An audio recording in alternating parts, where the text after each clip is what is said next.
కల్తీపై కొట్లాట, సర్కారుపై విమర్శల బాట. నీళ్ల కల్తీ, పాల కల్తీపై ప్రభుత్వం నిర్లక్ష్యంగా వ్యవహరిస్తుందని ఆరోపించింది వైసీపీ.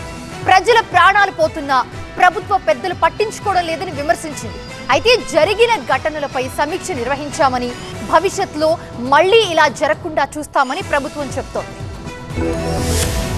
కూటమి ప్రభుత్వం ప్రజారోగ్యాన్ని నిర్లక్ష్యం చేస్తోందని విమర్శించారు మాజీ మంత్రి ధర్మాన ప్రసాదరావు. శ్రీకాకుళంలో 100 మందికి పైగా డయేరియా పేషెంట్లున్నారన్నారు. డయేరియాతో 4 చనిపోతే ఒక్కరే చనిపోయారంటున్నారని ఆరోపించారు. ఇతర వైసీపీ నేతలతో కలిసి శ్రీకాకుళంలో పర్యటించిన ధర్మాన బాధితులను పరామర్శించారు. ఇదే ప్రాంతంలో 100 మంది సుమారుగా డయేరియా ఎఫెక్టెడ్ పీపుల్ ఉంటే, పేషెంట్స్ ఉంటే ఎక్కడెక్కడ ప్రైవేట్ హాస్పిటల్లో అక్కడక్కడ చేర్పించాం.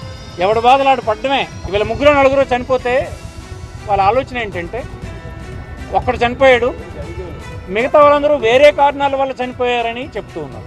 అయితే నీళ్లు కలుషితం కాకుండా ప్రభుత్వం చర్యలు తీసుకుంటోందన్నారు మంత్రి సత్యకుమార్. వాటర్ ఓవర్ హెడ్ ట్యాంకులను క్లీన్ చేస్తున్నామన్నారు. ఇలాంటి పరిస్థితులు తలెత్తితే డోర్ టు డోర్ సర్వేలు కూడా నిర్వహిస్తున్నామన్నారు. భవిష్యత్తులో ఇలా జరగకుండా ఉండేందుకు చర్యలు తీసుకుంటున్నామన్నారు. ఏం చర్యలు తీసుకుంటున్నారు అంటున్నారు. ఇప్పుడు ఎక్కడ చూసినా వాటర్ ఓవర్ హెడ్ ట్యాంకులను క్లీన్ చేయించే పని చేస్తున్నాం అధ్యక్ష. క్లోరినేషన్ చేస్తున్నాం. ఎక్కడికెక్కడ గ్రామాల్లో వాటర్ శాంపిల్స్ తీసుకుని వాటిని పంపించి బ్యాక్టీరియాలజికల్ పరీక్షలు నిర్వహిస్తున్నాం.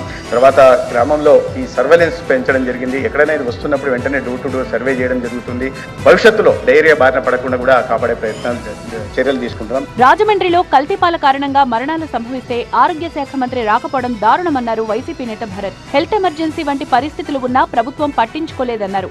ఇంత ఘటనలు జరుగుతున్నా కూడా ఆ శాఖ మంత్రి ఎందుకు రాడండి? రాజమండ్రికి వచ్చి పేషెంట్స్ ఉన్నారో పరామర్శించాల్సిన బాధ్యత లేదండి? అసెంబ్లీ ఉంటే ఏంటి? ఇంత ఘటన జరిగినప్పుడు ఒక పూటకు రాలేడా?